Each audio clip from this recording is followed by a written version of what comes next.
বেগুন ভাজা, মাছ দিয়ে বেগুন, শুটকি দিয়ে বেগুন, কত রকম বেগুনের তরকারি তো খেয়েছেন। এবার এই নতুন রেসিপিটি ট্রাই করে দেখতে পারেন। ভাত, রুটি, পরোটা সব কিছুর সাথেই বেশ জমে যায়। আসসালামু আলাইকুম এভরিওয়ান। আজ আপনাদের সাথে শেয়ার করছি ডিম দিয়ে বেগুনের এই রেসিপিটি। প্রথমে একটি প্যানে পরিমাণ মতো তেল দিয়ে তাতে সামান্য একটু হলুদ গুঁড়ো দিয়ে দিলাম।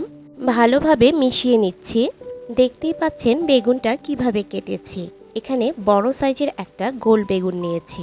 2 থেকে 3 মিনিটের মতো ভেজে নিতে হবে। সামান্য একটু লবণ দিয়ে দিচ্ছি।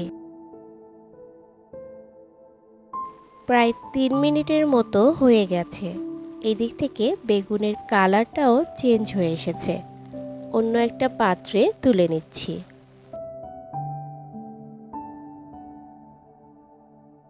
একই তেলে দিয়ে দিচ্ছি হাফ কাপ পরিমাণ পেঁয়াজ কুচি। পেঁয়াজটাকে মিনিট খানেক ভেজে নিতে হবে। পেঁয়াজের কালারটা যখন একটু চেঞ্জ হয়ে আসবে দিয়ে দিচ্ছি 1 চা চামচ আদা রসুন বাটা। সামান্য একটু পানি অ্যাড করে দিচ্ছি। অ্যাড করছি কিছু গুঁড়া মশলা। হাফ চা চামচ হলুদ গুঁড়া, 1.5 চা চামচ লাল মরিচের গুঁড়া, হাফ চা চামচ ধনে গুঁড়া আর 1 চা চামচ জিরার গুঁড়া দিয়ে দিলাম। ভালোভাবে নেড়ে মিশিয়ে নিচ্ছি। মশলাটাকে 2 থেকে 3 মিনিটের মতো খুব ভালোভাবে কষিয়ে নিতে হবে। তেলটা উপরে ভেসে উঠলে বুঝতে হবে মশলা কষানো হয়ে গেছে।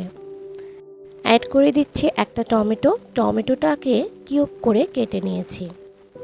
খুব ভালোভাবে টমেটোটাকে মশলার সাথে গলিয়ে নিতে হবে।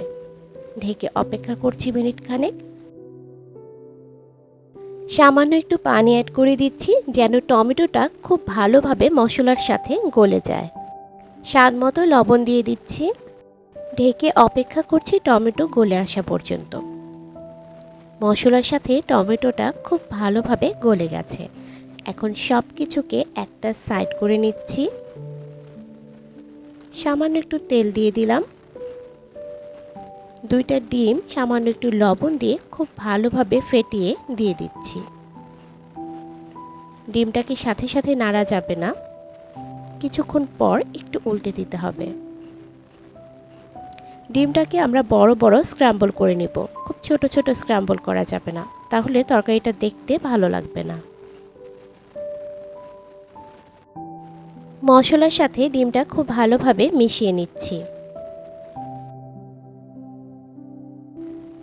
আগে থেকে ভেজে রাখা বেগুনটাও দিয়ে দিলাম।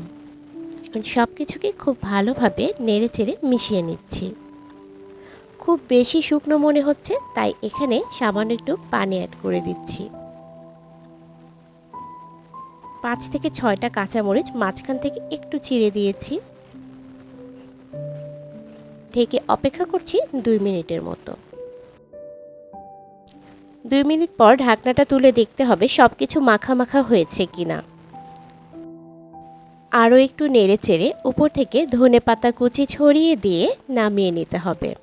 আপনারা চাইলে এই পর্যায়ে টালা জিরে গুঁড়ো ব্যবহার করতে পারেন।